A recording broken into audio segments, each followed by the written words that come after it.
I went into surgery, and when I came out, I have a permanent stoma. So I have the large intestine, rectum, and anus is gone. It was completely destroyed by all the disease activity. All the inflammatory process just took it all. So in 1996, I became a bag lady. A bag lady, which means that instead of going number 2 like the rest of us, you or most of us, you just go. It passes into a bag. You poor people, you just don't know what it's like. Crohn's disease, or as it's more formally known, Crohn disease, is a chronic inflammatory disease of the intestines, especially the colon and the ileum, that is associated with ulcers, fistulas, gut-removing surgeries, and for obvious reasons is a nightmare to live through. It's a rare disease and one that my guest today, Alisa Ricketts, has lived with for nearly her entire life. Before we begin, I'd like to thank my patrons, Fairbury Furniture, Ironman Wrestling, John the Hebrew Hammer Traub, my good friend Josh Hartkey, Greg Solons, the Metcalfs, Jared Walter, Zach B., Henry Steffen, Shaquille Oatmeal, Alisa Ricketts, Miranda Noyes, Parker Shilson, Ben the Corn Spittin' Traub, and Ann. You're all amazing. All right, now on to this very educational and moving episode. Enjoy.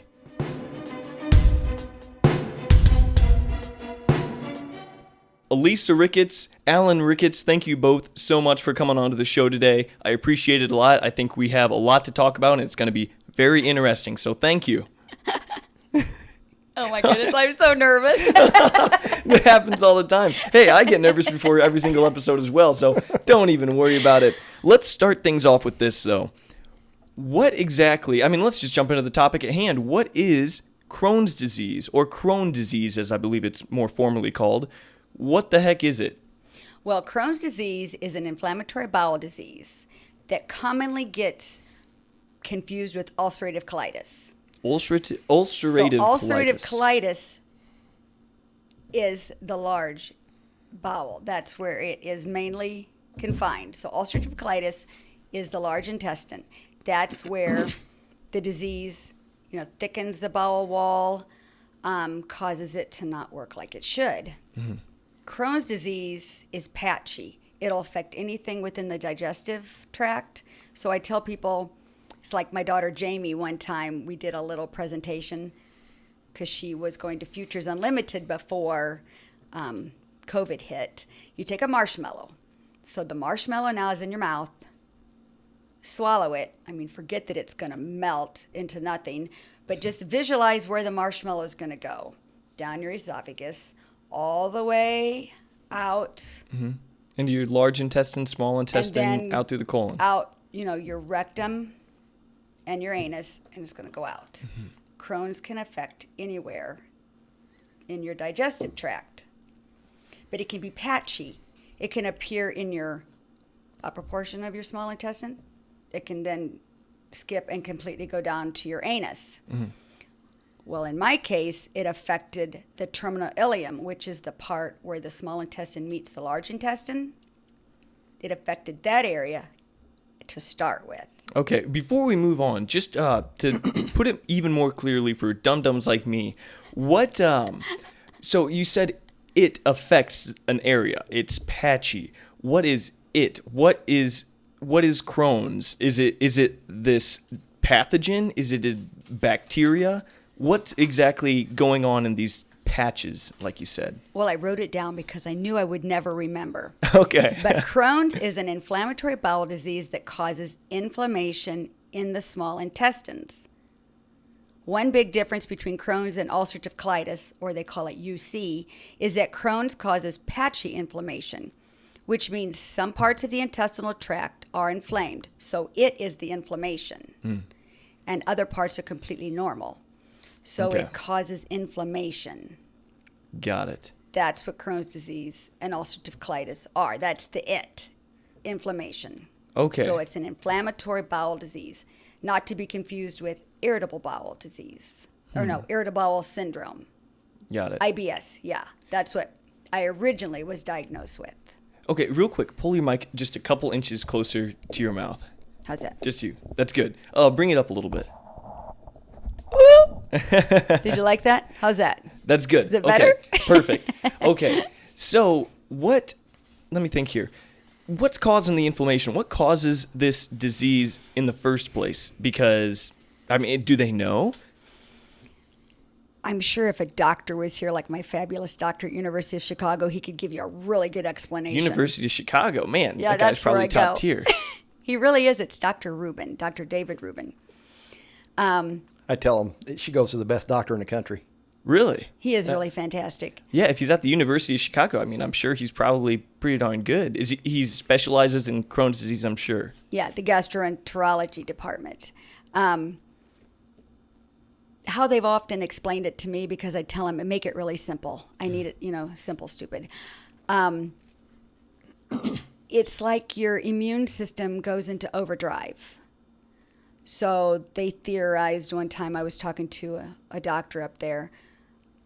I caught a cold, or let's say my body needed to fight some sort of virus, a bacteria. So the white blood cells, they just get released because they're going to fight that invader. Mm-hmm.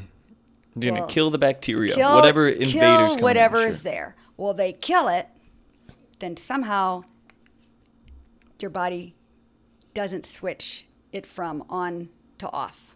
So the white blood cells continue to multiply. They stay in attack mode? They stay in attack mode. See, you got it. Okay. To where all of a sudden there's nothing to attack. So they attack basically your own self.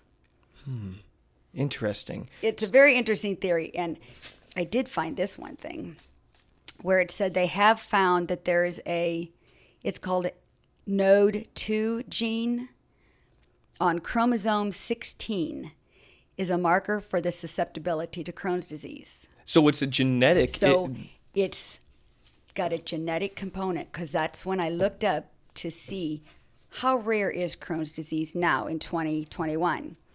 It's in the database of the rare and genetic diseases because of the genetic, what would it be, a genetic component? Mm-hmm. Something like that, yeah. It's not rare anymore. And I read because of factors that they're really still trying to determine why there's such an increase. Interesting. So when it comes to just, I mean, not evolution in the biggest sense, but just the continuation of the human race, the mutations happen in our DNA, and usually if they're bad enough, long ago, they would kill us, and that trait wouldn't be passed on. But maybe now, maybe Crohn's disease, and I'll learn more about it back in the day, back in, we'll say the 1200s, of course, Crohn's disease could absolutely kill you, and it wouldn't get passed on. Like if you had the gene, it probably wouldn't get passed on. But now, because of modern technology, it's free to thrive, and people can get it. I mean, it's true That's my because theory. my son inherited it. So our daughter is adopted. Our son is biologically ours, and he got diagnosed it was 2018. Well, that's a bummer. I mean, how old is he? He's now 27. He will be 28 in February. Oh gosh, he's young. And as a mother that has Crohn's disease, I just knew it. Because his started out just very severe. I mean, it went from point A to point B, boom. Diarrhea, weight loss, more diarrhea, more weight loss, fatigue, tiredness. But then he started with these bumps. There's a skin condition you can get with Crohn's disease, and it's like these red, painful bumps. He started getting them like on his shin. I was like, this is not a good sign. And then he had a colonoscopy, and it confirmed that he had Crohn's disease. And so he had gotten that done here in Bloomington Normal at a really good doctor. But we felt that because there's what do they call it, it's familial, because I have it, and now he has it. We went straight to University of Chicago. I reached out to my doctor, and he said, we'll take good care of him. And now he's in what they call deep remission. But he takes Humira. Okay, all I know is Humira can help, right? Yeah. That's what I see in the commercials. Oh, Never knew what it was really for. The first time I saw a commercial for Crohn's disease, I about fell over. I am like, this is so great. Just so people actually understand that Crohn's disease is a real thing. We are brought to you by Forrest Edge Tree Service, who's been supporting this show for a long time and supporting the Livingston County area for even longer. If you guys have trees or tree stumps on your property that you want gone, go nowhere else but Livingston County's premier tree service provider, Forrest Edge Tree Service. Your yard is no place for looming, dead, or damaged trees because it's just a matter of time before they come down, ruining your property, ruining your week, and ruining your bank account. This is exactly why you need to be a responsible adult and hire the services of Forrest Edge Tree Service. Simply give Joe Rudin a call or a text at 815-615-3037 to get a free quote today. Keep your family, pets, vehicles, and neighbors safe, and save yourself from a world of headaches when you call or text Forrest Edge Tree Service to get those dangerous, looming, troublesome trees off of your property. That's Forrest Edge Tree Service, Livingston County's premier tree service provider. We are brought to you by Kelly Gerber, a trusted real estate agent in Central Illinois. Do you need a trusted real estate professional to assist you in navigating through the buying or selling process? If you do, remember one name, Kelly Gerber. Kelly is a phenomenal real estate agent for Keeley Real Estate in Fairbury, Illinois. If you're selling, she has premier marketing strategies implemented to assure that your home is circulated to buyers throughout Illinois. And if you're buying, she has professional relationships with lenders, title companies, inspectors, and attorneys to alleviate the stress that comes with buying a home. Whether buying or selling, Kelly works hard to ensure that the real estate process is enjoyable and stress-free. It's a seller's market, so the time to call is now. Call Kelly up at 217-390-8205 or send her an email at kelly@keeleyrealestate.com to begin your real estate journey today. Member of Mid-Illinois Realtors Association, Illinois Board of Realtors, and the National Association of Realtors. So he takes this Humira, a biologic, and I wish I could explain it. It's like the tumor necrosis factor, a TNF inhibitor. Whatever it does in the body, it blocks that inflammation or blocks the inflammatory process. Mm-hmm. Of course, I wrote it down, and now I probably can't find it because, like I said, I really wish I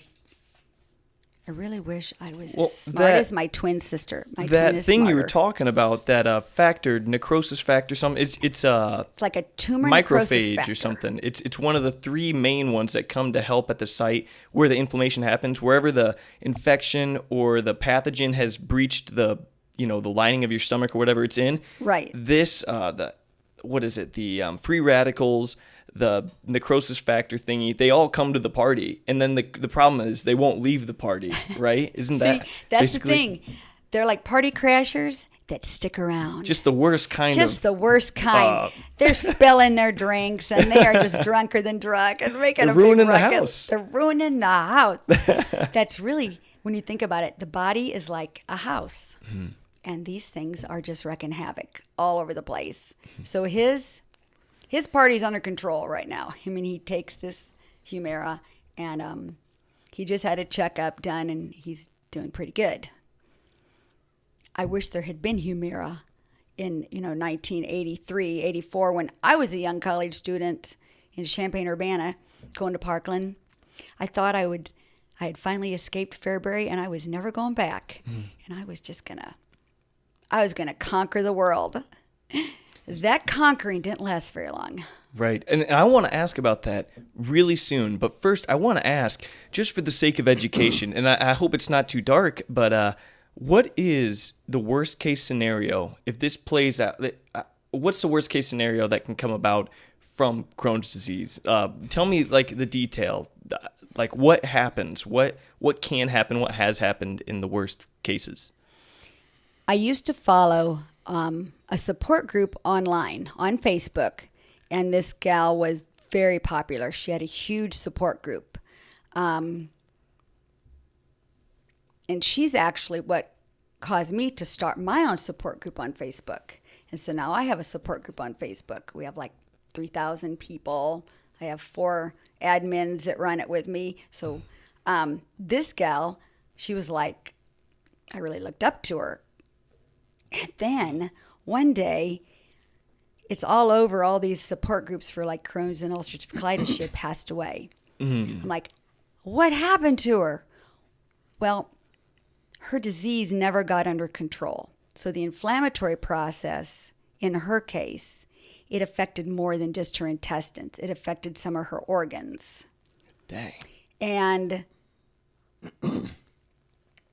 you just get sicker and sicker till I don't remember if it was her, because there have been a couple that have passed away recently.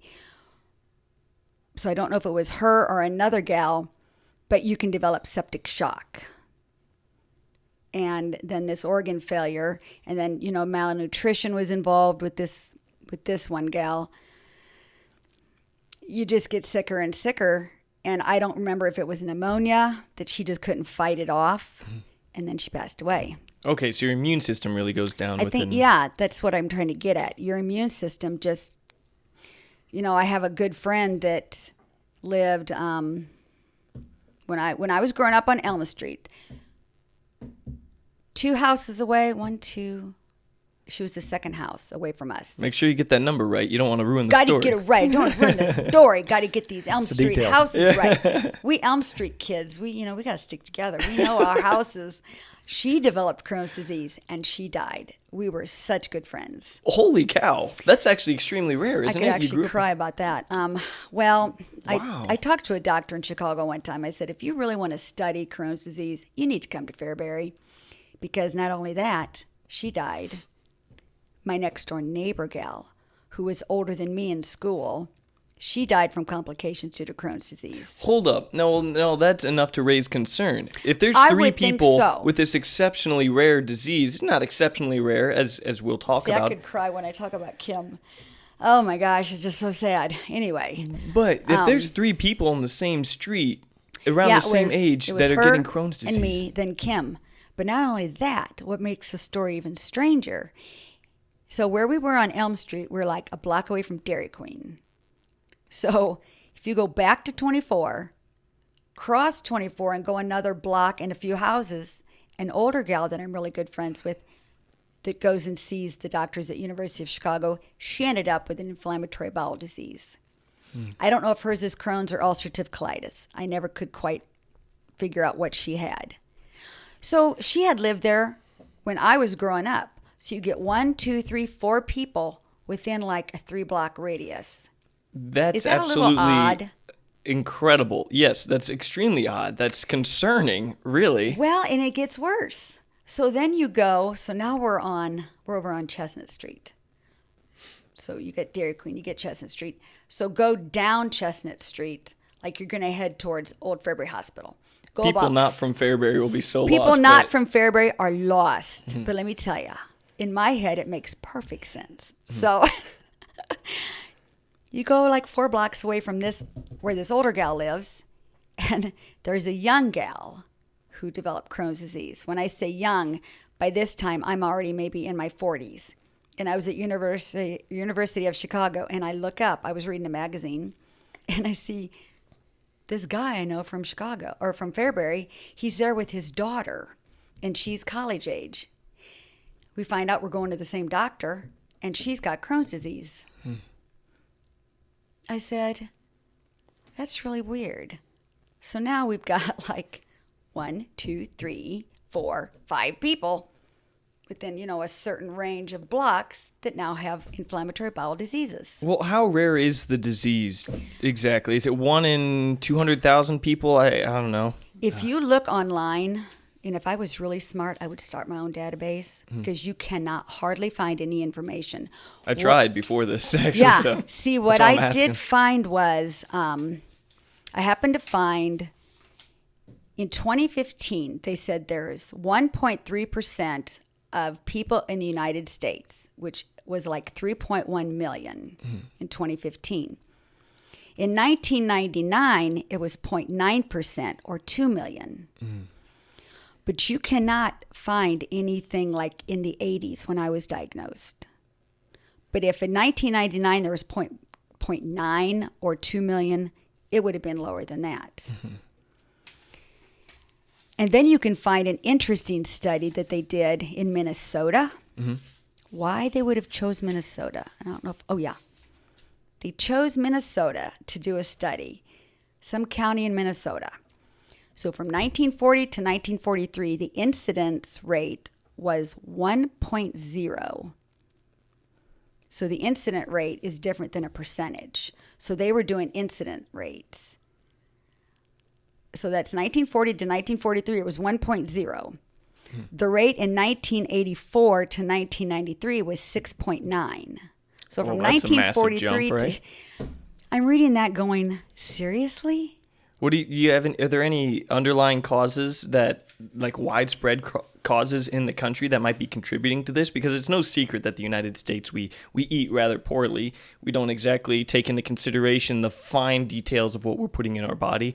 Do you think there's a chance that some food pathogen is making its way inside of us? Could it be a result of chemicals in food? Would you care to even give a guess? Well, I asked when I first got diagnosed, I was in Champaign, and I went to Carl Hospital. So this was like, I started school in 83, suffered with it. First went to Christie Clinic in 1985. That's when they said it was irritable bowel. Everything was irritable bowel back then. Irritable bowel. And technically speaking, your bowel was irritable, right? It was irritable, all right. But irritable bowel, the key is fiber. Up your fiber. Eat more fiber. Well, that was the worst thing I could have done because my irritated intestinal tract didn't like the fiber. So I get to Carl, and they said it was inflammatory.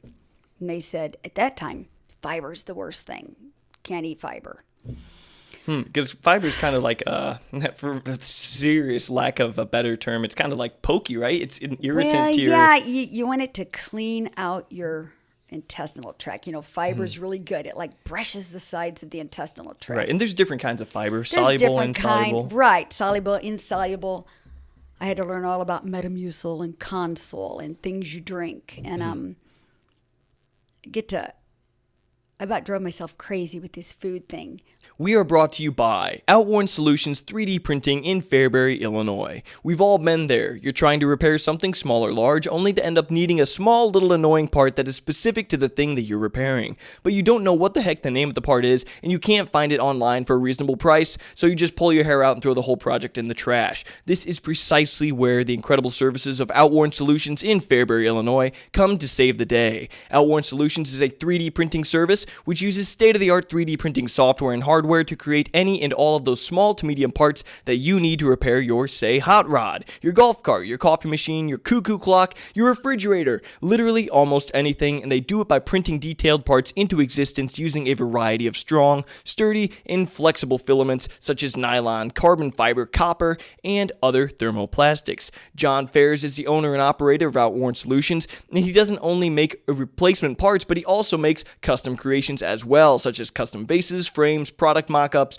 cups and mugs, and anything else within reason that your mind can come up with. He's a genius and very passionate about 3D printing. So don't search for ridiculously marked up replacement parts online or in stores. Go instead to John at Outworn Solutions because he can create the part you need, likely stronger and for a much better price. For the solutions to all of your Outworn parts, visit Outworn Solutions at 1005 West Oak Street in Fairbury, Illinois, aka the Old Bowling Alley, or give them a call at 815-674-9313. That's Outworn Solutions, the solution to all of your Outworn parts.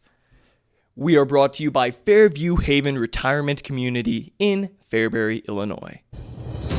Fairview Haven is an apostolic Christian community where choice is valued, growth is encouraged, and life abounds. Their team strives by the grace of God to provide the highest quality of life to all those that they serve without regard to race, color, religion, or their ability to pay. Fairview has created a haven that supports the spiritual, physical, mental, and emotional needs of all who call it home.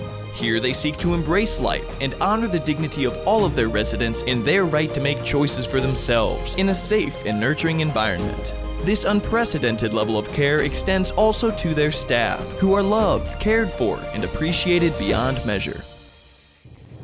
If you want to be a light in our world, if you think you have the skills to provide great care for others, and if you want to have an immense and positive impact on the lives of many of our most beloved community members, then consider joining the team at Fairview Haven in Fairbury, Illinois. Loving as Jesus loves, Fairview Haven. I thought the same thing. Don't eat sugar. Maybe sugar's inflammatory. Don't dyes, don't eat this, don't eat that, don't eat flour, blah, blah. So get to up to Chicago then finally, and they were like, diet really doesn't make a difference. It's not what you eat. Which kind of makes sense. I mean, because you can control what you eat to a point, but I could never get my disease in remission. And I've done some research. Trying to figure out what is causing this increase. They talk about, your gut biome. So your gut biome. The environment of bacteria in your gut. That's a really big deal. Like to take probiotics. I don't know so much about prebiotics, but probiotics is a big deal to keep that gut biome healthy.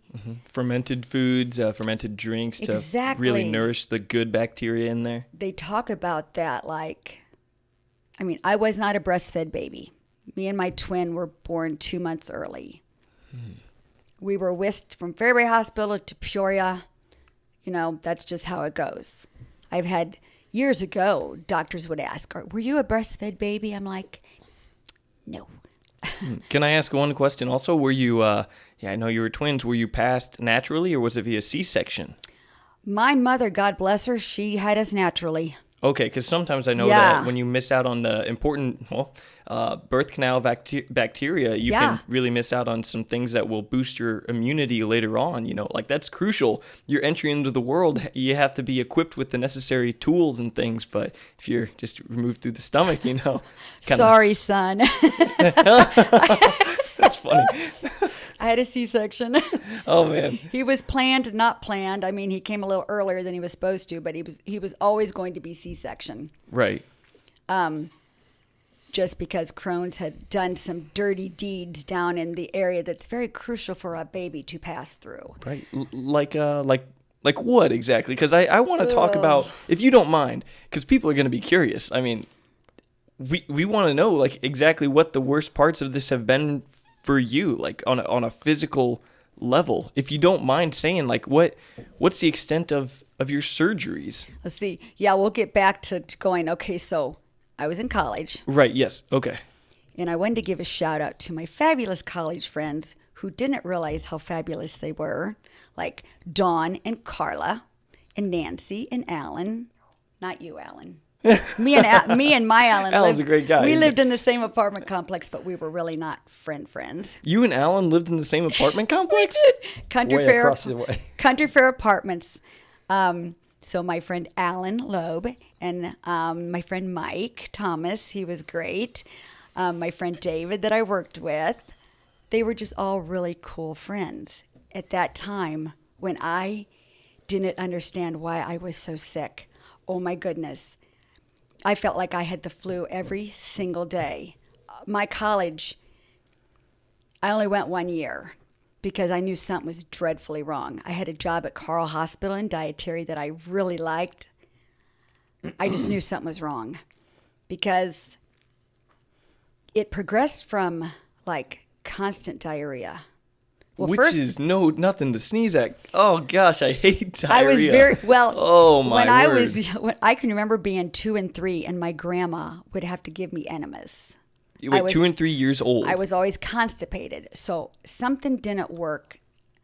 I was defective from the very beginning. I mean, it was defective lungs.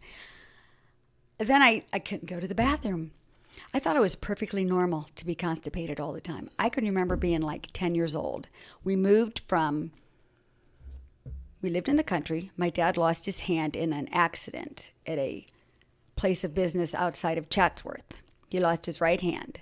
So at that time, there really wasn't much in the way of Workman's comp. Thank you. That's why I have you around. The state sent him to be rehabilitated. So he went to Parkland College. We moved to Champaign. We lived a block away from the Kraft factory in Champaign. Okay. The fumes that emitted from that Kraft factory were just ghastly. It smelled like nail polish remover all the time. I can remember being sick. Started feeling sick all the time. Sick. We were there for a year and a half, 2 years, and we moved back to Fairbury. we moved from the country then. We lived in the country for a few months. Then we moved in town where I grew up. I can remember having stomach aches all the time. All the time. Feeling tired all the time. Freshman physical. They had to do blood work. And the doctor, good old Dr. Mishiski, I loved him. Wait a minute. Mishiski, he Lucian helped Henry Mishiski. He was actually from Poland, right? His Yes. whole family came from Poland. He's a humongous doctor. I don't know what he was doing in Fairbury, actually. Like, he was, I don't know if he was world-renowned, but he was definitely top of his Oh, my grandma field. loved him. We went to him. I really loved him, but I can remember him telling my mother, she will never be deficient in her white blood cells. Which means you have plenty of white blood cells, which is the problem, Which is it is not? not a good sign. So Right. Huh, that's interesting. freshman year, there was a sign that something was not right, and it just was missed. I had a high school friend tell me one time, Alisa, I just remember you were sick a lot in school. I'm like, do you think? I was just sick all the time. I would have these strange sore throats. We always thought it was strep throat. Well, a doctor in Chicago told me one time that was most likely these ulcers that you get with Crohn's disease, because a course of antibiotics would help me feel better for a while. Then they would come back. I limped along through high school. My poor high school teachers. I was just too sick a lot of times to really concentrate. My twin she surpassed me in leaps and bounds. I mean, I really just was too sick. So I managed to get through high school. I probably was one of the bottom feeders. I probably didn't have a really good, a grade point average? Mm-hmm. Yeah, but I did really good in the business classes. I had a teacher, Mr. Moore. Really? He was fantastic. Wish I knew where he was. I could thank him. So I figured, okay, I can go to college. I mean, I had I didn't do very good on my ACT. I think a monkey could have done better than I did. Monkeys can score Monkeys 18. can soar. We found. That's what Mr. Moore told me. And I said, Because maybe they just mark C for everything or something. I But said, maybe the monkey should have set in for my test. I got high enough to get into Parkland. Thank God. Got to Parkland. Fairbury was behind me. I was going places. Get to college. No, things just went south again. This time it was diarrhea and bloating and gas and fatigue. And there's also a very strange thing that happens when the body is trying to protect itself. It will form mucus. So instead of going to the bathroom with normal stool, mine was coated in mucus. so interesting. I've been. We're gonna talk about it. First time I saw that, I was like, I think I better start checking the help wanted ads. I need a job that's got good health insurance. I can remember clearly thinking that my career, I figured I would just stay in school forever because I really liked college. I wasn't the best student, but I did get some decent grades. But you don't have health insurance as a student. We are brought to you by Tri-County Carpet and Flooring Sales and Installation in Fairbury, Illinois. Tri-County Carpet and Flooring in Fairbury is the premier flooring store throughout Livingston, McLean, and Ford counties.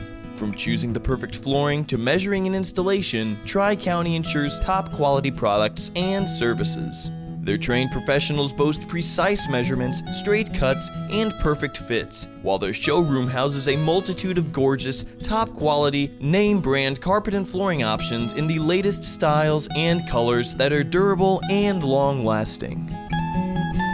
With free estimates, design consultation, and contractor and multi-room discounts, Tri-County in Fairbury is your one-stop shop for all of your home and business flooring needs. Pay them a visit at 19 Jan Lane in Fairbury, Illinois, right off of Route 24, and give them a call at 815-692-3666. Tri-County Carpet, your flooring paradise.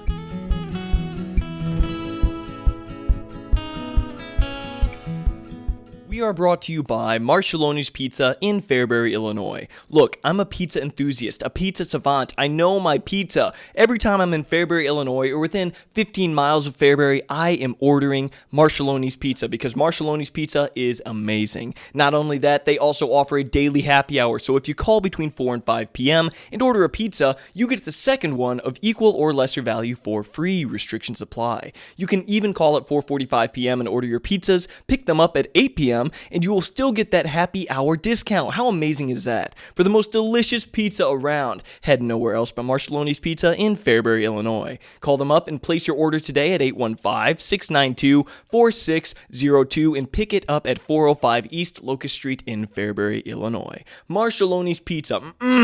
That's good pizza. I needed a job, and I needed a job with great health insurance. So that's why I quit Carl Hospital in dietary and went and worked for a little company in Champaign called Klaus Radio. Really? They offered better health insurance in the hospital? Well, see, I was just part-time at Carl. So you you health didn't. insurance back then as a part-time worker. I mean, this was the dark ages. This was the early 80s. So I went to Klaus Radio. I did manage to finish my 1 year with a clerk typing certificate. But then, because I may be down, but I'm never out. So I started working at Klaus Radio, clerk typing, and went to night school because then I was in the word processing. It was information and word processing technology or something for a 2-year degree. Because I'm like, I'm getting this degree.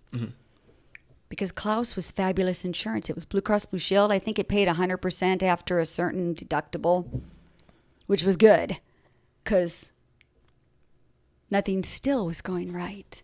Christie Clinic had me on these weird medicines. First, they did these weird surgery. They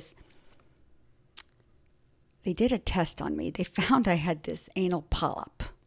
Okay, so like a polyp. I get it. Yeah. It's like a polyp, but the polyp was hanging down. Okay. So they did this procedure to remove the polyp. So it wasn't a hemorrhoid or anything. It was like more like a tag almost, but not even a tag. It was a polyp. something really weird. It was this thing. So they removed it. It's not funny, but I love that you can laugh about it though, because it's like so concerning of a thing. It's like, well, this sounds terrible, but you laugh. So what the heck? What's so funny is I was a very compliant patient back then. They have me go to this room because I had to have a sits bath thing where you sit on this thing that's on a toilet. So it's got warm water, which is supposed to soothe your rectum area. So Just shooting up your butt? Or... You guys are laughing way more than I thought you would about this. I was like, all right, Paul, don't laugh at anything that is said today. It's so funny because I'm sitting there. They shut the door. They forgot about me. Like an hour later, they come back. And so this room is hot. They've got this warm water that's gently bathing my rectum area. And they find me slumped over this chair, this commode thing. I'm like completely slumped over because they told me to sit there. So I sat there. How long do you think you sat there? About an hour. An hour? They forgot about me. Holy, how long were you supposed to do it? Like 5 minutes? Only like 15 minutes. And I was supposed to wait for them to come get me. Well, I was such a compliant person back then. I just waited for them and they forgot about me. Holy cow. That'll loosen you up though. They have to bodily lift me off this chair. Can you remember they're fanning me? And I was like, well, I was a good little soldier. I did what they told me to do. That was the start of procedures. So I managed to make it through that one, but I really wasn't getting any better. I mean, all fun aside, it was not getting better. So I'm still working at Klaus. Sicker than a dog. I worked with a really great girl named Tammy. I hope she knows. I don't think she even knows how great she was because she was so fun. Do you remember her last name?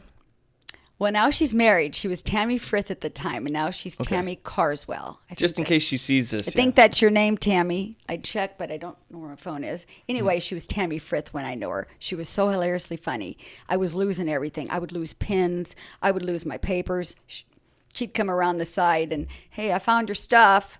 I mean, it got to be kind of a joke, but I was so just an airhead because I was sick all the time. The worst was in the spring of '86. I lived at a house. I was still taking part-time classes. I lived in this house on the University of Illinois campus because my twin sister had gotten married, so we moved from our apartment in Country Fair, or I moved from my apartment in Country Fair to this house on the U of I campus. That's where a lot of girls from our church would live. I was a member at this time. Mm-hmm. Of the AC Church. Of the AC Church. I repented in high school. So I had a very strong faith. I mean, I just knew that God would be with me. I didn't know quite how. That was probably so crucial for this time in your life. It really was, because I can remember just sitting there thinking, well, girls, this is it. I mean, if I die, I'm going to heaven, but I really don't want to die right at this moment. Mm-hmm. Alan lived next door at the house where the brothers, the men in church that were repenting or were from church or members, that house was called San Clemente. What did San Clemente stand for? Well, Saint Clement, I think, is what it translates to. Yeah, so they'd call it San C. Across the parking lot, I lived at the house called Kalinda. So I think that stood for beautiful one. I don't quite remember. But I lived in a house full of these girls, and they were fabulous. So I got to shout out them. Amy and Roxanne and Barb and Terry. Amy is my sister. I was going to get there. Okay. And then You ruined the story. you ruined my story. Amy, just kidding. I was building up to the crescendo here. And then Susan Blunier. She passed away about 5 years Dave ago. Blunier's sister by chance? No, I'm sure they're probably related, but I'm not sure. Susan was from Pontiac, I believe. Her dad was actually the superintendent of schools at Pontiac. Wayne. His name was Wayne, wasn't he? Anyway, Subi, we called her. And then Susan Frank also lived there. And they were just a great group of gals to be with because I was sick all the time then there too. Man, it really pays to have some good friends. To have some when good the going friends. gets rough, holy cow. Yeah, because Roxanne, greatest roommate ever, she decided to leave me to go follow her boyfriend. How could she? How could she do that, Roxanne? Then Amy moved in, his sister. I was really sick at this time. We didn't know what was wrong. I was taking Advil, which I didn't find out till later I'm allergic to. I'd go to work. I was in constant pain all the time. I didn't realize then, but it was a bowel blockage. I was so sick. And Amy, it was freezing cold in that goofy house on campus. I can say it now because the house has been torn down and the fire marshal will never find us. You couldn't have space heaters because the fire marshals deemed it dangerous. I was so cold one night coming home from work. Amy had found me a space heater, rigged it up in our room, and basically stood guard in our room because anybody that was going to try to take that space heater, I think she would have just clawed their eyeballs out because I was so sick. Her and Barb, they would make supper for me because I would get home from work and get in that front door and it'd be just like, oh my gosh. This lasted for quite a while. I don't know how many days. And then my mom I think it was mom, got me an appointment at Carl Hospital. So we go to Carl and I had to have this test done. Some nasty test that deprives you of all your dignity and your reason for living because it involves putting something up inside your rectum. That's an interesting thing you're saying because I've actually, oddly enough, I know a handful of people that have had to do some kind of implanting something through the anus, whether it's medication or for testing. It's humiliating. It was humiliating. It's what's the word? It's violating. It's kind of violating. You know, I was a young woman. I mean, this was very embarrassing to have this done. But the doctor was like, we are going to emergency admit you, like now. I'm like, what do you mean? I can't go to the hospital? I mean, God forbid, I don't have my blow dryer with me. I must have my blow dryer. I got to have something. He let me go. He let me and Mom go back to the house on campus to get my stuff. I don't know how the girls found out that I was going to have surgery. I walked back in the house, and they were sitting all around the kitchen table with a bouquet of flowers for me. I was crying. I'm like, oh, my gosh, you guys. Go back to Carl, have this surgery. What was the surgery again, in simple terms? They took out, like, over a foot, I think, of my small intestine. A foot of your small intestines? The terminal ileum was included in there because it was so narrowed. The doctor said it was in danger of, what would it be, perforating? Coming apart. Splitting. Okay. Yeah. So it goes large intestine, small intestine, colon. Yeah, you've got right? your large, here. You've got your massive small in there. And where the small meets up with the large, there's the ileum. The ileum is typically where Crohn's disease, I believe, is in individuals. It's just that transition zone then. Yeah, like a transition zone. They took mine out. They also took out my appendix at that time. Took out the appendix. Took out that, and I think they also took off, I believe it was a cyst on my ovary. I mean, they open you up. Might as well just do everything at one time. We are brought to you by Aftershock Decals and Design in Fairbury, Illinois. From business logos to building signs, Aftershock Decals and Designs in Fairbury creates graphics and prints that will make heads turn. If you need signage for any occasion, Aftershock's team of creative experts are virtually unlimited in their capabilities. They can create the highest quality full and partial vehicle wraps for cars, trucks, trailers, semis, and race cars, as well as small to massive banners for all occasions. They also do yard signs, decals, window perforations, stickers, custom logo designs, and much more. When you need to promote your business, develop your brand, or enhance your image, do it all with the area's most trusted graphic design company, Aftershock Decals and Design in Fairbury, Illinois. Give them a call at 833-332-2548 or pay them a visit at 116 East Locust Street in Fairbury. Moved out of Kalinda, left to Amy, left all my friends, moved back to Fairbury.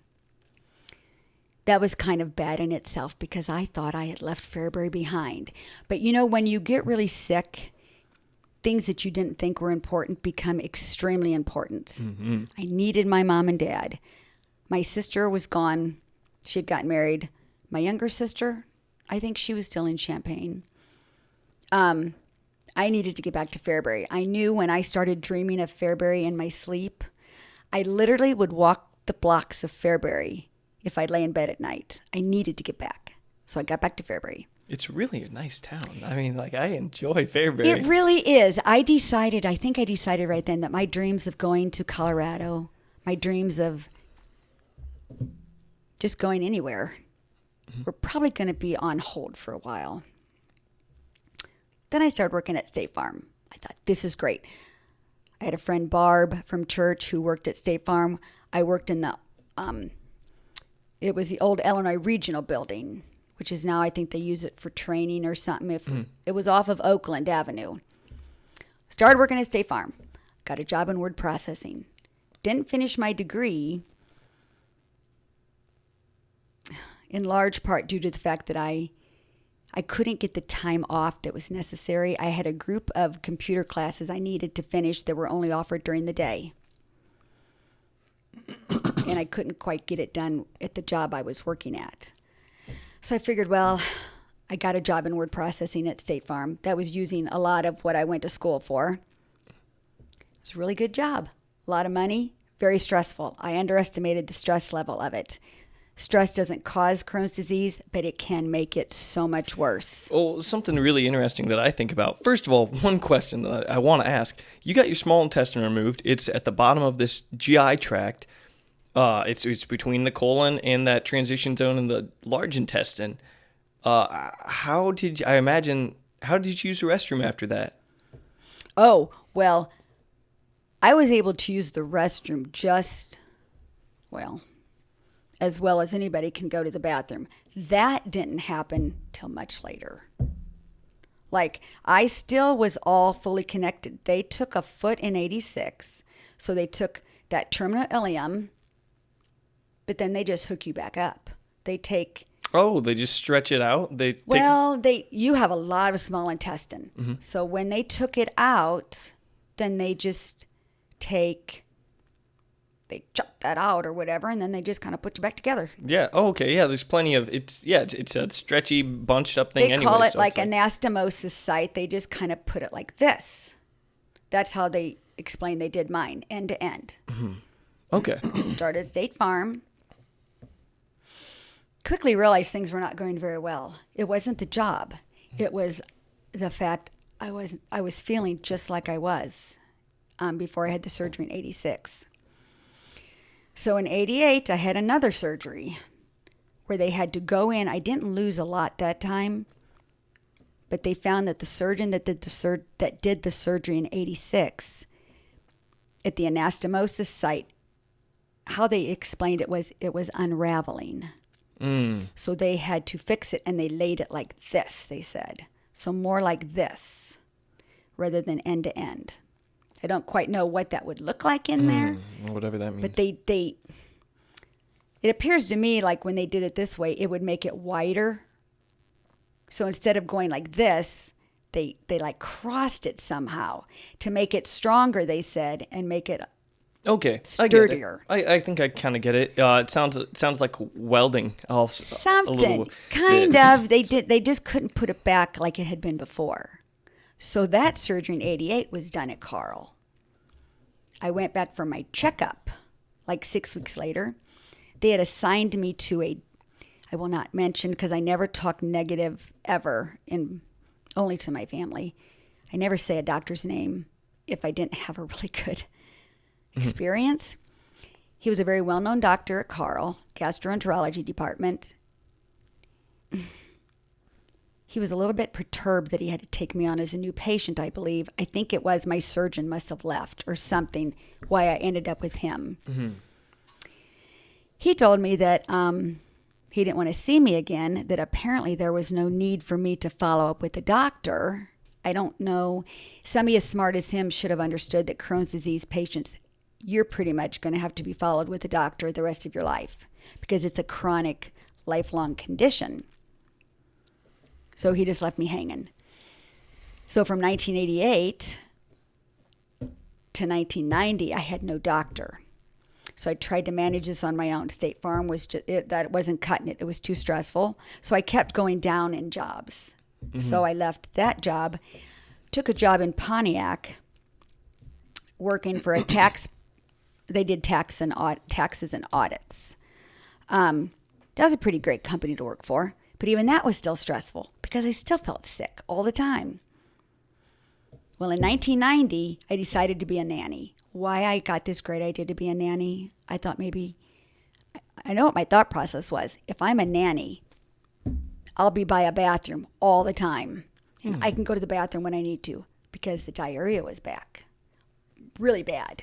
Like, I couldn't go anywhere without scoping out where the bathrooms were. How many times per day do you think you would go to the bathroom with diarrhea? Well, if I would eat food and drink anything, bathroom. Like immediately?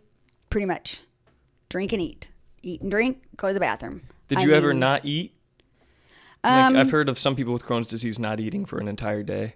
At that point in time, 88, 89, 90, it was pretty much, I just would eat just very sporadically. Mm-hmm. And I lived, by 1990, I had my own apartment. Very quiet, very nice, quiet place. I'd go to Mom and Dad's house. Mom always fixed me something good to eat. But pretty much just eating anything. It was just bloated, diarrhea, gas, all this fun stuff. Working as a nanny for a very nice couple. Started going to the University of Chicago. My mother, somebody must have sent her, I don't know who it was. They sent her information, and she got this thing in the mail about Dr. Kirsner at the University of Chicago. He was an older doctor. Fabulous.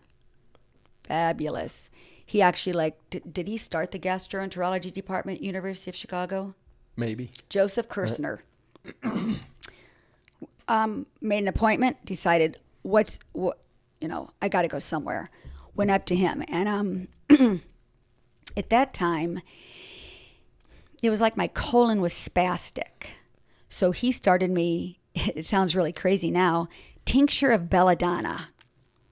You could get it at the pharmacy at University of Chicago, and I would drop these drops of this tincture of belladonna in water, and I drank it every morning. So 30 minutes before you eat. It calmed that spastic colon enough that I didn't feel so bloated anymore. And it really did calm things down for quite a while. Mm-hmm. Now, whether the disease was in remission, I don't think it was. It just kind of just smoothed things over. He'd monitor my blood work. I'm sure I had some tests done under him. That kind of is a blur, because then in 91, we got married. Okay. Thanks, Alan. How'd you guys meet? It seems like your paths didn't cross really in college. We've been to the same church for years. My mom babysat for him, I think. Mm-hmm. Our families know each other from way back. My grandma and his grandma were best friends. Got it. So did you pursue the elder at the church then and say hey, I did. I'd really like to see if I didn't know what I was in for. if Alisa would be interested in taking my hand in marriage, and you said yes, huh?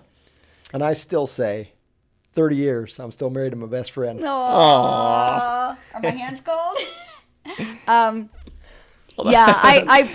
Alan hasn't said many words, but everyth's counted really in this episode. He's that quiet. Was nice. He's very quiet. He is, and I'm always going, "Are my hands cold? Are my hands cold?" He's always like, "Stop it, stop it." We were friends just in the young group, and he'd always make stupid comments to me, and I'd go take after him so I could swipe him. Whack. It was a little bit of a surprise when I got the proposal. Mm-hmm. I was like, really? Alan? Okay, got to think about this for about 3 days. I was more worried about the fact that I was concerned that he didn't know what he was getting himself into. Because my disease, when we got married in 91. And you knew about it, Alan, right? Yeah. I was, I remember now. I was having to use, Dr. Kirshner was helping me. I had the disease got even funner. By now I was having rectal bleeding. Nothing says fun like rectal bleeding. Yeah, and using various preparations inside of you to try to help this bleeding. Yeah, good times. Mm-hmm. So I knew that I knew if you progress to rectal bleeding, like the Crohn's is in that area, it's probably not a good thing, but we got married. Still maintaining it. It was called court foam, I believe is what it was called. It actually looks like whipped cream. Mm-hmm. It was just a soothing agent. It's in this little, you pull it up, this bottle, you stick something on, you pull up this whipped cream looking stuff, and then you have to insert it rectally. Jeez. To try to, court foam, probably a steroid product to try to help, I guess, calm this disease in that area. But it just got a lot more fun because then it started going to the vaginal area. Mm-hmm. Great fun. Good heavens, man. Yes. So then, still tired, still sick, still tired, still sick, still tired, still sick. Just wait a minute. What constant. Exactly went to the vaginal area? Was it the disease or was it? The disease. Holy crap. I didn't develop a fistula. So like some people, at a support group individual, he was a male. He had a fistula developed from his bowel to his bladder. What is that, a fistula? It's like a tunnel. So I don't know quite how it forms, but it forms a tunnel from his bowel to the bladder. So this tunnel. So it's like an ulcer that just keeps digging? Well. Wow. I really wish I was a doctor and could describe a fistula. But let's just say things that should go out the bowel were coming out his bladder. And through the urinary tract. Yes. Holy crap, that's nuts. Well, I'd never heard about it till I went to these support group meetings in Peoria at that time. It must have been St. Francis. So I knew a little bit that it could get dicey, but luckily for me, in that area, it just formed like a cyst that eventually resolved itself with medication. So it never progressed to the part of being like a fistula. Mm-hmm.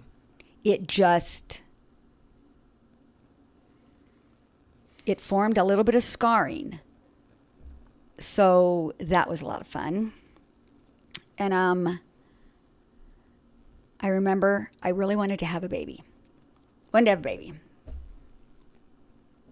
I don't know why. I guess it's just what women do. Wanted to have a baby. Well, yeah, you're biologically programmed to want that. Biological clock was ticking. I didn't get married till I was 27. Mm-hmm. And was I still seeing Dr. Kirsner? I must have been. And he was like, if you want to have a baby, now is the time. I thought that was Hanauer. Was it Hanauer? Yeah. Had we already switched so. to Dr. Hanauer? I think so. Okay. Because Hanauer's the one that said that. Okay, because we switched from Dr. Kirsner to Dr. Hanauer. And if you want to have a baby, now is the time. Because I'd been tracking, they had these kits. You could track your ovulation. Because nothing goes smoothly, I think, at times for me when, you can't just have a baby. I had to track my ovulation, and I wasn't ovulating. I'm like, well, you have to ovulate to have a baby. So I knew that might not happen, so we looked into foster care. So I always say having our son and having our daughter, it was 9 months for each one. It was 9 months from the time we submitted the paperwork for foster care and got everything done until Jamie got placed with us in June of 93. So June of 93, we're blessed with this 2 years and 3 month old Jamie. Who never shut up. Who hasn't stopped talking since, Jamie. She was very hyper. She comes to stay with us, and I still wasn't feeling good, but that was pretty much the norm. But I really wasn't feeling good. I thought, did this kid bring a virus into the house? Did I get sick with a virus? I will never forget. Ruth Ann Katari. We were going to Dr. Katari at that time. He was our primary care physician because of Alan's insurance. We went to, what was it called, Fairbury Medical.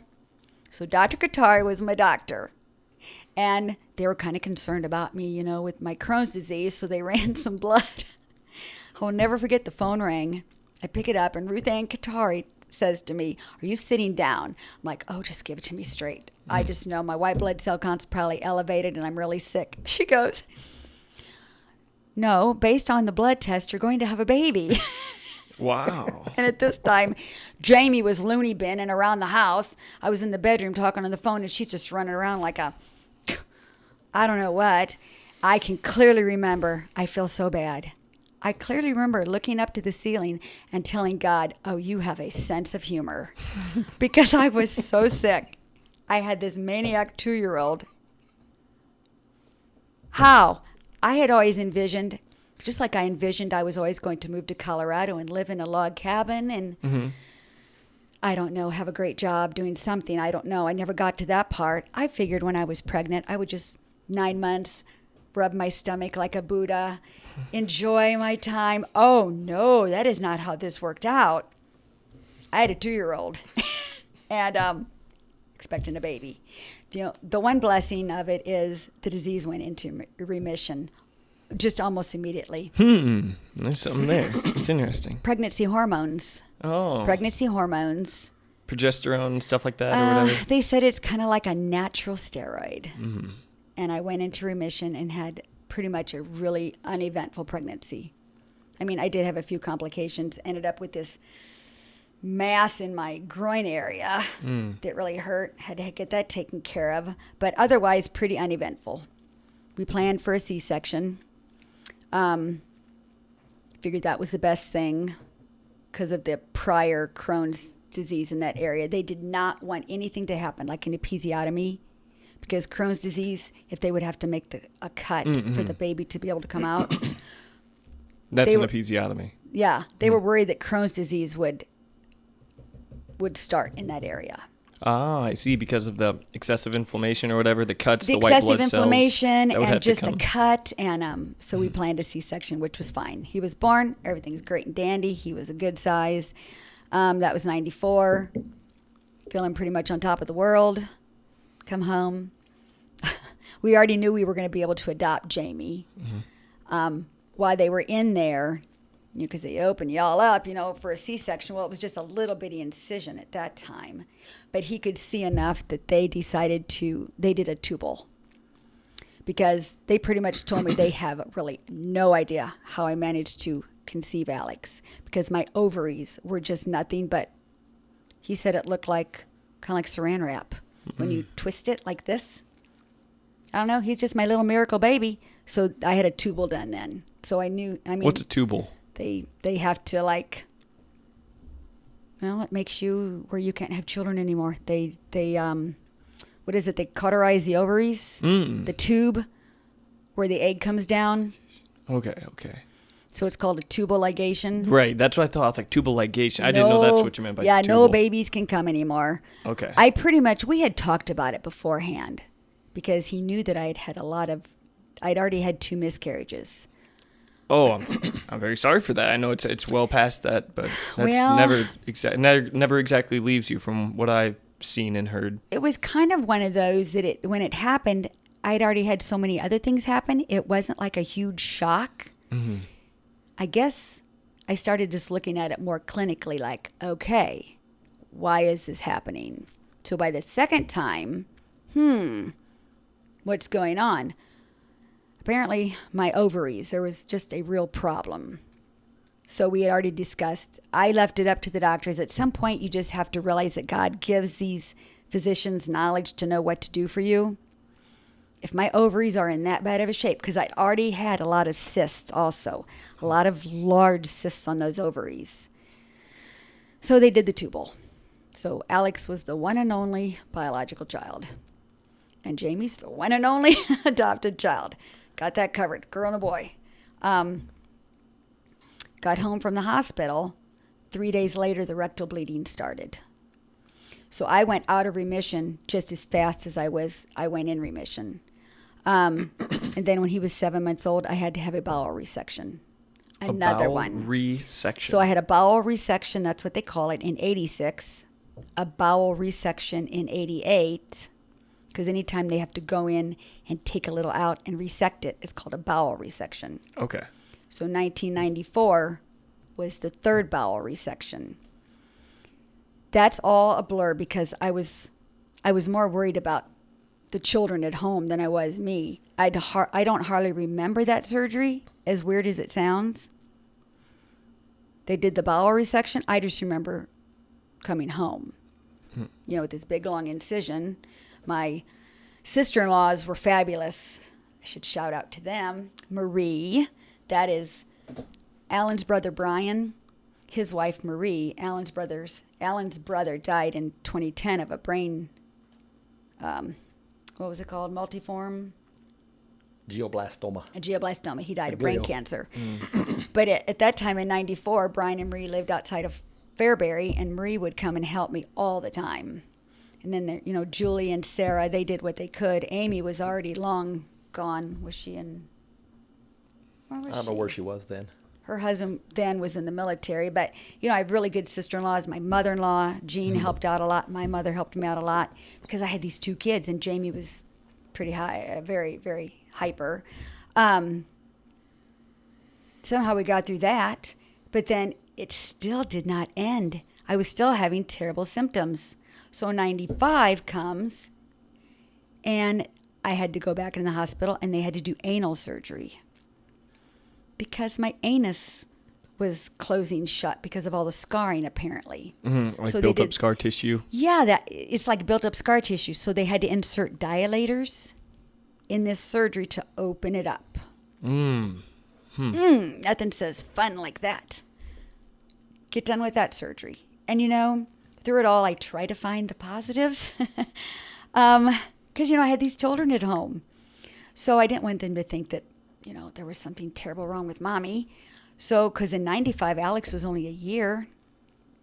Jamie would have been 4 years old. So then get through 95 and start. At some point in all of that, I had to have iron by IV because I was very, very anemic. Which happens with Crohn's disease, right? Like, isn't anemia kind of a... Yeah, they tried to describe it, that the active inflammation actually inhibits your body from producing red blood cells. And I'm sure there's probably fabulous doctors out there. If anybody hears this and I'm wrong, they can let me know. I'm just telling you, explaining it to you how they explain it to me, because I always tell them keep it simple, really simple. So I had to do iron by IV for 14 weeks at, I think it was Bromen.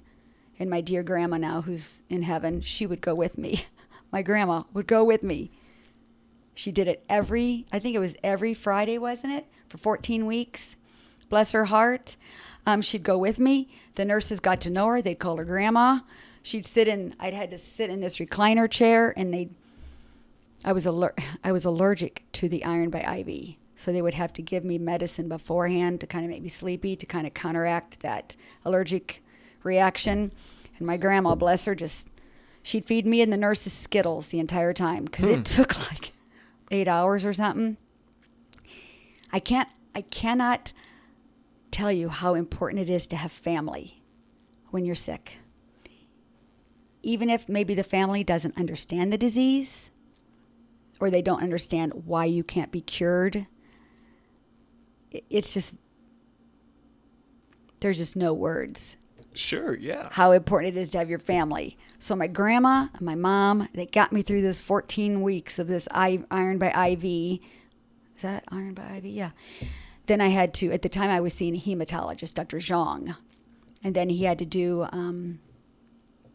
what is that, when they put the needle like in your hip? Acupuncture? No, obviously not. Acupuncture probably would have felt better. It's not a spinal tap. It's where they have to put a needle and take out some of your bone marrow, like a bone marrow thing. It's very painful, but he put me out for it. Because I grew up hearing stories of I had an older cousin who died of childhood leukemia, and he would have to go have these tests done where they would insert a needle and draw out his bone marrow. And I remember my aunt would tell my mom it could be very painful. So I told Dr. Zhang, I cannot do what my cousin Stanley did. You got to put me to sleep for this. So I love it when doctors hear their patients. They hear them and they understand. So I had that done. And it showed that I was building red blood cells. So we kind of got over the anemia hump. Then I was still sick. And at some point they started me on, it's Imuran and 6-MP, 2 strong medicines for Crohn's to try to help suppress that inflammation. At that same time, there's a drug now called Remicade, and it's a therapy you can get by IV for Crohn's disease. Okay. At that time, they were doing, they were getting people to do, they needed people for studies. What's it called? Trial runs? Yeah, like a trial study or something. But I was too sick. I couldn't be part of the study. But now that medicine that they were talking about, now it's available. It's Remicade. The 6-MP and the Imuran did not work. I developed reactions to them. So now we're into 96 and still not doing very well. Lost a lot of hair, terrible tired, terrible weak, going to the bathroom all the time. And the only thing I could eat at that time was boiled chicken. I remember boiled chicken and mashed potato flakes. So like Hungry Jack mashed potato flakes mixed with water. I could not eat much of anything else. It's like the intestines were just too sick. So I'm cooking for my poor family, and I'm eating barely nothing. My hemoglobin count went very low. It was like, what did they say it was? Was it like a 5? Somehow. Or 6. Okay. In November of 96, I had to go to the hospital, and I spent quite a bit of time there having some just terrific tests. awful tests, let's put it that way. I have a benchmark now. Any test I have done, if it is not near as bad as my worst Crohn's test, then we're good. That test involved being in some radiology area, and I can't remember. Like I said, God blanks out some things that are just kind of bad. Mm-hmm. They come in with this tube, and I'd heard about this tube at my support group years ago. And I was very lucky because I was never part of Club Tube until I became part of Club Tube, where they tell you, swallow this tube. That's what they tell you. Swallow the tube. Which is not an easy thing to do, right? It's like, swallow this tube. What do you mean? It's like this, and you got to swallow it. It's a little thicker than this. You have to swallow it. Well, when that radiologist tells you to swallow a tube, his name, I don't know if it was him or his assistant that handed me the tube, but the radiologist or the man who did all of my tests, his name was Dr. Gasparitis. Fabulous. University of Chicago. If he had told me to swallow a shoe, I would have done it. It was like, swallow this tube. Okay, swallowed the tube. Feeling pretty confident. I can do this. Well, see, they introduce, it's a nice word, where they put barium in that tube. Somehow. Barium. I don't know where this tube went. I don't know how far in it went. But then they put a tube in your rectum. So now you are being bariumed. You get past the point of being humiliated. I just prayed for death. I just Jeez. prayed to die. I mean, not literally. I really didn't want to die. But, before certain tests, I did tell God that now might be a good time for the rapture to happen. I'm ready to go. Can you send Jesus, please? Then I won't have to do this test. Well, all God would give me was some very comforting verses, and I knew I was going to have to do the tests. So I did this test, and I don't remember what happened with these tests. I just remember doing them. So it's 95, November, around Thanksgiving, and I can hear the doctors talking outside my room, and that was the first time I started hearing ostomy. I think they were discussing that I probably was going to need an ostomy. And an ostomy means what? It's where they go in. So like an ileostomy is where they remove your colon. Sometimes they'll leave the rectum and anus, because sometimes you can be rehooked up. So they bypass it. So sometimes they do a temporary ostomy where they will bypass the large intestine. They'll bring the small intestine up through the skin to form a stoma. They put the pouch over you, and anything you eat, the waste comes out. Instead of having a bowel movement in the toilet, it comes out in this pouch. Now, sometimes you have a colostomy. That's where you can still have your small intestine, but some of your large intestine, they remove it. They bring that up through a hole in your skin, form a stoma, and you wear a bag on your left side. Well, in my case, they couldn't save any of the large colon, the rectum, or the anus. So they did, in December of 96, they did a proctocolectomy. They call it proctocolectomy with ileostomy, meaning I went into surgery, and when I came out, I have a permanent stoma. So I have the large intestine, rectum, and anus is gone. It was completely destroyed by all the disease activity. All the inflammatory process just took it all. So in 1996, I became a bag lady. A bag lady, which means that instead of going number 2 like the rest of us, you or most of us, you just go. It passes into a bag. You poor people. You just don't know what it's like. I never have to look for a bathroom. I can remember when they let me get up and walk. I started crying, and the nurse is like, if you're in pain, just press your pain pump for more pain medicine. I said, no, I'm crying because I never have to look for a bathroom again. So it was a good thing. Yeah. It was a good thing. I quickly got used to it. It was a little frightening at first because your body temperature is 98.6. Body temperature. I tend to roll my words sometimes. Well, what comes out of you is 98.6. It's hot. I mean, it's warm. First time I was like, something's wrong. Why is this hot coming out of me? Right. It's not probably solid masses, is it? Or is Not with the small intestine, not with an ileostomy, I mean. It's liquid. Right. So for the rest of my life, I have to balance not getting dehydrated. They basically teach you how to eat. Eat your food, then drink your liquids. Wait a minute. Do you still urinate like normal, or is that all? Oh, yeah. Okay. That functions just fine. Got it. Thank God. Knock on wood. It hasn't gotten to there yet. No. If I would have something that would happen there, it would be a urostomy. But all of that's just fine.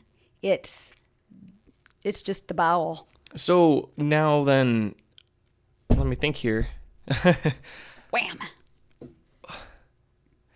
What do you do with the bag now then? Well, see, you don't completely not have to use a bathroom because they teach you then how to empty the bag. And it's empty into a toilet. Which is a challenge. Yeah, because see, the bag has a clip. So you have to unclip it, make sure it's pointed down into the toilet bowl, and then it just goes out. Then you just wipe around it, because mine's a one piece. Meaning, if I change my appliance, I change the whole thing. It's all one piece with the sticky part here that goes over the stoma and the bag's attached. Some people wear a two-piece where it's a square that fits over the stoma, and they unsnap the bag so they can put on a new bag anytime they want. I can't. I have to just kind of rinse my bag out, wipe around it, and reclip it. But it gets really dicey when you have a full pouch and you're like in the mall. Like somebody did me. Don't quite angle it the right way. Thank God it missed my clothing, but it went all down the toilet. Oh, yeah. In the mall bathroom. Sorry about that, mall. I did clean it up. I cleaned it all up. Learned a very, very valuable lesson. Don't get distracted. Make sure make sure the end of your bag is firmly pointed into the bowl. Sure. Or it went like this. Well, so was this your most major surgery then? Your most major recent surgery? No, 96 was a cakewalk. I had some really good years from 96 till about 2004. Okay. Able to kind of get along pretty well. I really don't remember if I was in remission or not. I just don't remember because I was so busy with the children. I mean, I got back in 96, and Alex's third birthday was a few weeks after that, February the 6th. So I had been really sick. I bounced right back after, we had to go live with his mom and dad for like 3 weeks after my surgery. Gina and Nick were fabulous. Oh, my goodness. Oh, his mother, bless her heart. They had to watch the kids while I recovered. I can remember being on the couch out at their place. It was like Christmas Eve, and my little nephew, at that time he was really little. Now he lives next door to us. It's Colby. He was just toddling around at the time. I was laying on the couch, and I can remember he came over to me and pats me on the arm. Because here I was, sleeping, heavily medicated, just kind of patting me like, what's wrong, Aunt Alisa? So we were able to have Alex's third birthday party. I just remember getting right back into the groove. I can remember we had a garden that year. And we were eating supper, and I wanted to go out, and we had a sprinkler going. And I remember I wanted to avoid getting sprinkled on by the sprinkler, so I dashed over to the garden and adjusted the sprinkler. And as I dashed back to the house, I remember telling Alan, I cannot believe it. The pain is gone. Wow. Because all the way, ever since I was a little girl, I can remember if I would run, and I loved running. I wanted to be in track. I loved to run. The pain. I'd have this pain in my stomach. Like if you tried to run after a bad bout of diarrhea, your stomach kind of hurts. Sure. That's how it always felt. and I sprinted to the garden and sprinted back inside. No pain. That's awesome. Wow. I know. I can remember thinking, wow. Well, it didn't last, but it did get me to 2004. And then what happened in 2004 then? Started having weird rashes. I can remember I thought I got poison ivy. What are these things? Like a blister rash, a blistery rash. Come to find out, there is a form of it's a form of a rash that can appear on your skin. They can pretty much signal that there's something not quite right going on. Well, this rash would come and then it would go. Then it would come and then it would go. And then about 2005, I was in the shower, and I always check around my stoma because I take my bag off because it doesn't hurt. Mm-hmm. Your small intestine doesn't have any nerve endings. So I saw what looked like kind of like a little grain of pepper on my skin. But then the grain of pepper would like it disappear. So I got to looking at it closer, and I could see it was a little bitty hole. Like, why is there a little hole right underneath my stoma? Well, the little hole got bigger and bigger. So we went up to Chicago. Was it like a hole that went all the way through your skin? I was concerned it was a fistula. Mm. That little, almost like a root coming from my small intestine, tunneling its way up to the surface. I was very concerned it was a fistula. Because as that thing progressed, I started feeling sicker and sicker. Would go to Chicago. No, it's not a fistula. No, it's not a fistula. Well, then what is it? People just don't develop holes in their skin. Long story short, won't say anything negative about the doctor I had, but he was not the doctor that I am with now. Mm-hmm. Because we went on vacation. Finally took a little family vacation. Where'd we go? Hannibal, Missouri. I always get Branson and Hannibal mixed up. Why? I have no idea. Because we've never been to Branson. Probably because I wanted to go to Branson, haven't been there. We could go see Jeannie Beth. Shout out to another friend. Shouting out my friends. So we get to Hannibal, Missouri. First night there, I wake up in the middle of the night, raging fever. What the heck? Oh my gosh. I get in the shower. I rip off my pouch. That hole, just within 24 hours, necrotized. It was dying, like the tissue. Whoa, like a snake bite would, like decaying almost? Yes, it was like grayish black. I remember... She showed it to me, and I said it looked like her stoma came off. Alternately trying not to scream, not to freak out. Of course, in Hannibal, there was no cell service. So Alan drives to the top of, what was it called, Lover's Leap or something? Somewhere. He drove to some I don't know, it's a mountain, a rock. Okay, you got service. We had just visited it the day before. He got service. Contacts Chicago. They called us at the hotel, at that little motel we were at. Remember, because the guy came to our door. Okay. Alan gave him the number for our little motel where we were staying. The owner of the motel came to the door and let us know that University of Chicago was on the line. So you talked to them. And they told us, do not stop.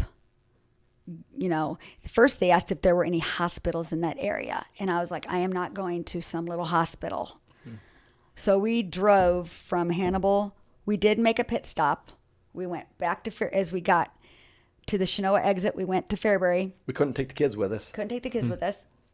I'm sure we dropped them off somebody's. Packed up my stuff and drove to Chicago for what became the absolute worst surgery ever. That's when they determined it was a fistula, which I'd already known that. And they had to have surgery. I woke up from surgery, and see, I didn't enter surgery in a really good place. Mm-hmm. Note to self and other patients, don't go into surgery wanting to rip the head off of your doctor because it doesn't do you any good. He goes home at night. I mean, I was already really blistering mad. I was in the office when she went off on him. To his face? Not my finest moment. Yep. But I was very upset. So I wake up from surgery, and I took one look at this thing after they, because they have to come in and take the bandages off of this side now. Looked like they took a melon baller and just scooped out the old stoma, which of course they didn't. But they did have to, I had a large wound here that now had to be, they call it wet dry pack. They couldn't close it. It has to heal from the inside out, fill in basically. So they wet it with gauze, pack it in there, leave a little tail because it's supposed to wick, like wick everything up so it doesn't get infected, I believe is the theory. Then they cover it. Very painful. And then this is the new stoma on this side. So I'm getting used to now emptying the pouch on this side. And it's like getting used to a new baby because you get used to the landmarks of your old stoma. So now I have a new one. Right. And that is maybe my lowest point, the darkest, where I wasn't quite sure I could see any light at the end of this tunnel. Like, is this just going to be how this goes all the time? Did you enter into a depression? I probably went past the depression. I think I actually sort of a little bit lost my mind. Wow. Just was not, not myself. I remember getting home from the hospital. I remember I cried a lot at that hospital stay. They took down my steroids. They give you a lot of steroids before surgery, and then it drops. I mean, they just dump you, basically. So your body's used to this high. That's how they explained it to me. A lot of steroids, and then you just crash. So I cried a lot during that surgery, or in the recovery. I had a nurse who didn't like my crying. She told me one night, I'm not coming into your room until you stop crying. And I'm like, well, I'm not going to stop crying. So there. I mean, I remember being just like, so there. And I remember it was about 9:00. And usually they would have to come in because my legs had to be, or my feet had to be in these, it massages your like legs for blood clots, I think. I went over to her. I could see the nurse's desk and she could see me, and I just shut the door. Got in bed. I was like a petulant child. I'm going to hook myself up to these leg things, and I don't need them. And I didn't. Got myself all hooked up. I remember bawling my eyeballs out, put the covers over my head, woke up the next morning. Was I in the room? No. I was all by myself. You had a roommate then? No. I had mother, and she left me. Was that then one of the most recent? 2006. Home health nurse got me started. She convinced me to go back to see my psychiatrist that I didn't think I needed to see anymore. Got me on medicine. Things are good. 2006, 2007, 2008. Some rashes here and there. 2010, his brother dies. Go to his visitation. Massive bowel obstruction happened again in 2010. Oh my gosh. So from 2010 to 2013, Alex was in high school. He was in marching band. We were very active. And I'm like, I am not having a surgery. It's not going to happen. So I just lived on Ensure, very little food. She didn't eat for 3 years. Got him through high school. And then I had another bowel resection in 2013. Oh my gosh. And then hospital in 2018 because of strictures. And now I just was in the hospital because of strictures. But they can dilate my ileostomy now. They go in and they dilate it to widen it so that I can avoid surgery as much as possible. But disease is in remission. The disease is in remission. They tested the tissues. So Crohn's is in remission for you. My Crohn's is in remission. It's not the Crohn's that I'm battling now. It's what the Crohn's has left me with. Right. The scarring in the remaining intestinal tract. Lots of scarring, stricturing. They've done strictureplasties, but it's the strictures. Got it. And I just want to know, how have you, because obviously you went through a lot of mental turmoil throughout this whole thing, and something we didn't get to talk too much about, and we're getting towards the end of this conversation, but how did God help you through this? Because if I understand correctly, you're a devout member of the Apostolic Christian faith. How do you think God got you through this? When God made me years ago, he gave me a really good sense of humor. So I find things really funny.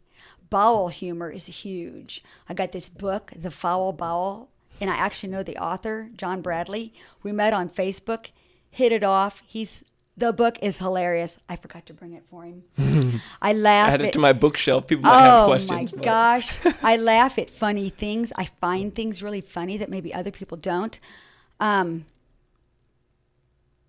God comes. Sometimes I'll just be thinking of, like, a song will just appear in my head.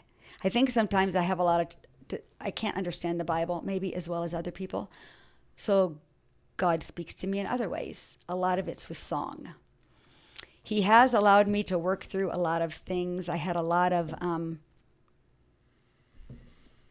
a little bit of resentment at times because people would say to me, Alisa, how are you doing? And you think they're really wanting to know how you're doing. How is your faith? Basically like, am I on good terms with God? Because if I was, I wouldn't be sick. Oh, man. If you want to really get me upset, oh my good God Almighty, just ask me how my faith is, because I will just go absolutely berserk.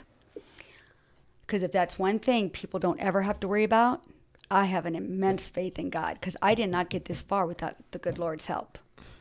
I have 2 children. I never thought I'd have children. And that's the worst thing you can ask someone who is going through anything.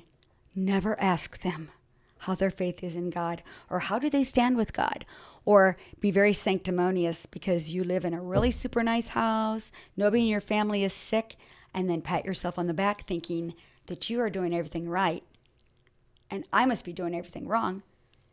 All you have to do is read in Job. Exactly. That's what I was going to say. I've been reading a lot about Job. He had these 3 friends that came to visit him. They mourned with him. They tore their clothes off or whatever for like 7 days. And then they were pretty much like, well, hey, your station in life ain't improved, buddy.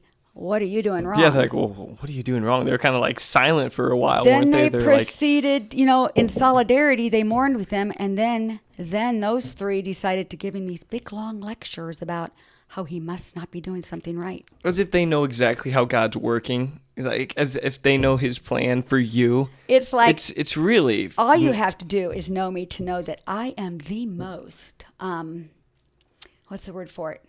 Oh, good grief. I got all kinds of flaws. I mean, yes, I like to listen to rock music. In a past life, I was probably a rocker chick.